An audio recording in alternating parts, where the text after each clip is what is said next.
guys, what's up? It's your boy Mike here, coming at you again with another video. I know it's been a while, guys, but I have been going through some things and finally got some time to actually sit down a little bit and make one of these videos. I know there's a lot going on currently in the world of healthcare, right? Outbreaks, confirmations, and things like that. If you guys want my opinions on those things, I will be making a Rumble where I will be able to discuss these topics without being censored here by the YouTube algorithm. You know, so that's gonna be my what I have to say about that. Okay, because like I said, usually these types of platforms don't let you really speak out on anything that goes against the narrative of what they're trying to push. Okay, so again, like, if you guys know me, then you know that I do not stand with the current paradigm of healthcare and the current agenda that they're trying to push on people, right? With that said, we're going to move on to the topic of the video today, and it is going to be something that people have asked me before and that I wanted to address here. And it is finding Christianity through science, a nurse's perspective. Okay, and so I'll say this. When I first started off as a nurse, when I was in college, I was hugely agnostic, and I wouldn't say I was an atheist, but I just didn't care about religion or God or anything like that. As far as I knew, science had proven all those things unnecessary, right? And which perfectly plays into what the Bible says about your own ego, right? And about your own pride, you know. But when I first started off in healthcare, right, studying science and whatnot, biology, chemistry, all these things, you know, I was hugely against even formal religion, right? I grew up in a Catholic household, and by the time I was 22, 23, for all intents and purposes, I was not a Catholic. I was just a wandering soul, right? Because that's what they try to make you believe, that actually that you're not even a soul, right? That you're just a person existing that evolved from a monkey without purpose and without any kind of driving force in this world, right? And so there's a quote that says, you know, the opposite of believing is not to believe, but rather it is that you believe in anything. And so when you don't believe, right, when you don't have God or faith as your base, as a person, as a soul, right, then you fall for anything, which is exactly what I did and exactly what happened to me. So when I was studying science and medicine and nursing and all these things, you know, I fell for anything, you know, any little thing. You know, cancer is caused by this or that, right, and all these diseases and whatnot, right, and so I believed everything, you know. But as I started practicing more, I've been a nurse for 13 years already, I started seeing that there's an undertone of something that people are not saying, that I figured out kind of late, but I figured out nonetheless, because things didn't always make sense. For me, it was, why do certain people get better and some people don't, right? All things being equal, why do some people just, you know, require a bunch of medications, and then there's some people that, let's just say the example of the 85-year-old male who never comes to the hospital, right?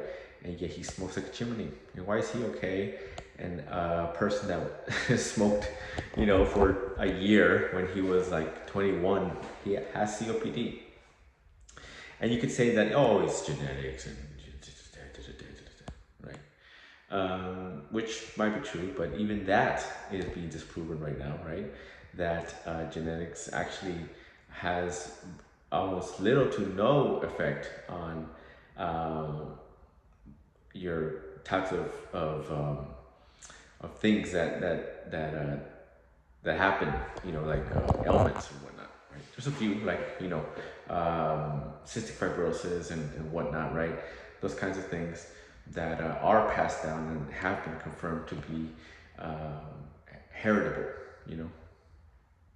But most of them, 95% or 99% of diseases are not, okay?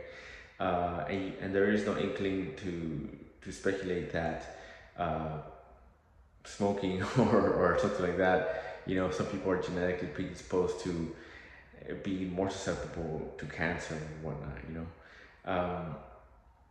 and so, yeah, I started asking myself these questions, and as the more I studied, the more just in circles I found that I was going, you know. No science textbook could really point out, why this happened and whatnot, right? And so then, you know, the big thing happened 5 years ago, right, in 2020.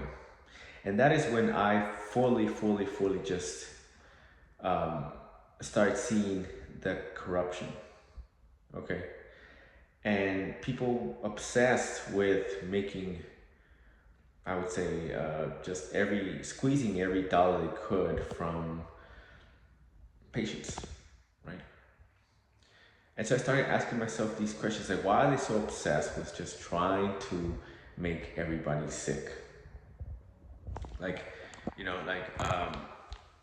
the fact that you that doctors have so much power over their patients' minds, to me, is very important.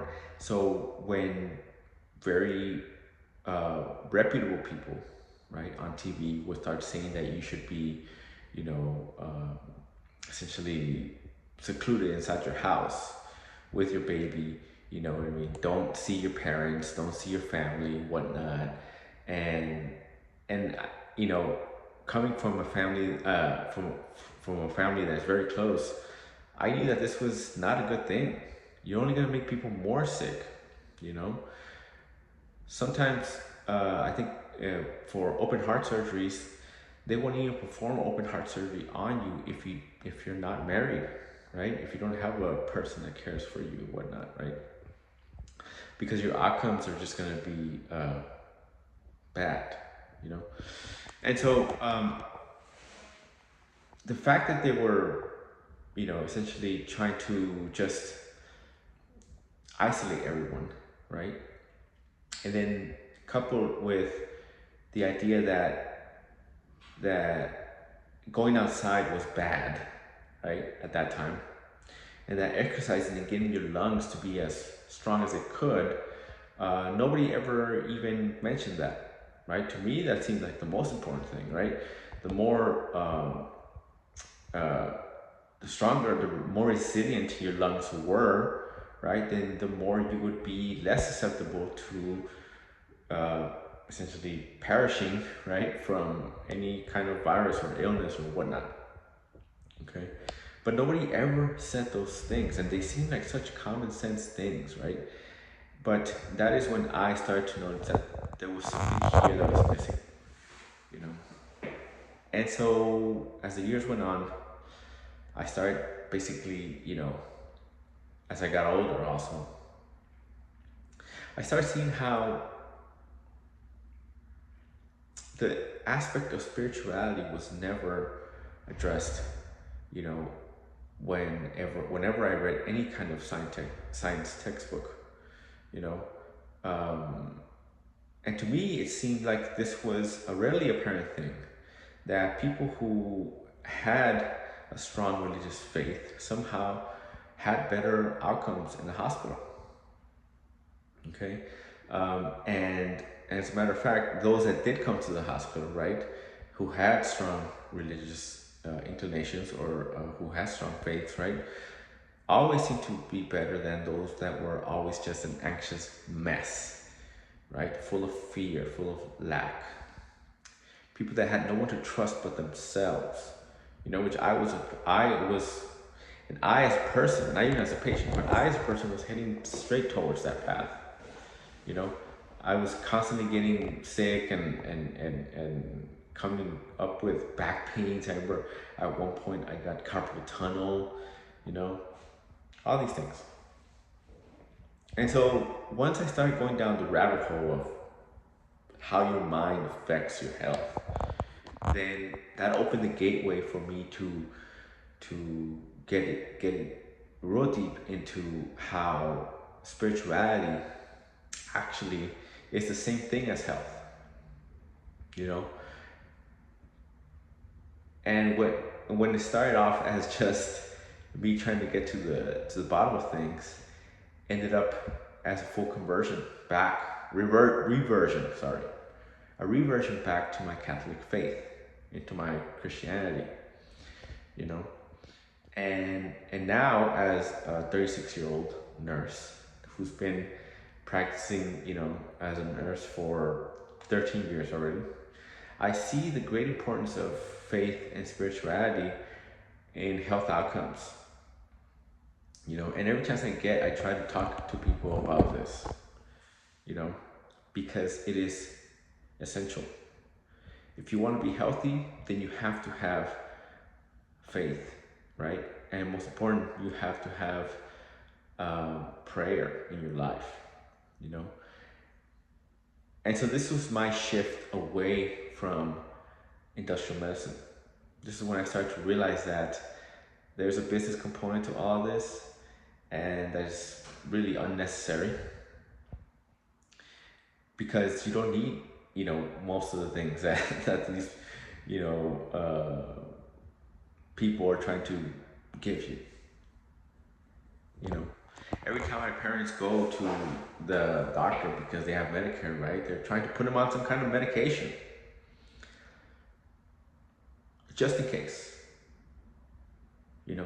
It's never just because you actually have the thing. It's always just in case. Just in case you get this thing. I was riding a one wheel once. If you guys know what a one wheel is, it's like this electric scooter skateboard thing, and I fell and I scraped my shoulder really bad, and it looked bad. So I went to the doctor, right? And just in case, he wanted me to take antibiotics, which I didn't take, because I knew, right, that these antibiotics would essentially destroy my my gut, right, and give me gut issues, and so I didn't take it, and I was fine. Nothing ever came up. I didn't develop an infection, nothing like that. Okay, and so that has been my experience from a believer in scientism, right? A person that just goes by what textbooks say, what studies show, to a reversion back to Christianity and a reversion back to Catholicism, and to the belief that God is the ultimate power and the ultimate provider of health. And this is coming to you from a nurse, okay? I'm telling you right now that if a person that believes and a person that doesn't believe go to the hospital for the same diagnosis with the same previous medical history, right? The person who believes will always end up better than the person who doesn't. But it has to be a strong belief, and it has to be a real belief to where it can't be swayed. There's some people who say that they believe, right? And then as soon as something goes wrong, they start worrying, they start panicking. That's not belief. That's not called faith. Right? That's just basically convenience. It's like the ones that only pray when things are going bad, and when things are going good, they never pray, right? And so if there's one thing that I want people to take from this video is that you need to pray every day, kind of like when you exercise every day, which I do both. I start off with prayer, and I give thanks to God for all the things that He has provided me, and then I go exercise. Then I spend time with my daughter, spend time with my wife. Then I go to work, right, on the days that I'm scheduled to work. And it's just over and over again. And that's my life. That's it, you know. And so there is no lack, and it's all faith, right? There is nothing that worries me, and there is nothing that you can say or people can show me to sway me from that. I do not worry about any outbreaks. I do not worry about what's on the news. I do not concern myself with things that are out of my control. Okay? And if you guys have more questions about this, let me know. I know this video came kind of long, but I just wanted to talk about that right now. Maybe later I'll talk about more in depth about my views on this and more specific questions that you guys might have. But this is the first introductory video that I'm going to talk about I guess the connection between faith and health, you know, and faith and medicine, spirituality and medicine, whatever you want to call it. Because I believe it is a real thing, and I believe it is the cornerstone to your health, you know. So yeah, sorry guys, so that's what I have for y'all today. Let me know if you guys have any questions, and I'll see you guys soon in a little bit. Make sure you guys like and subscribe for more videos like this. All right, see you. Bye.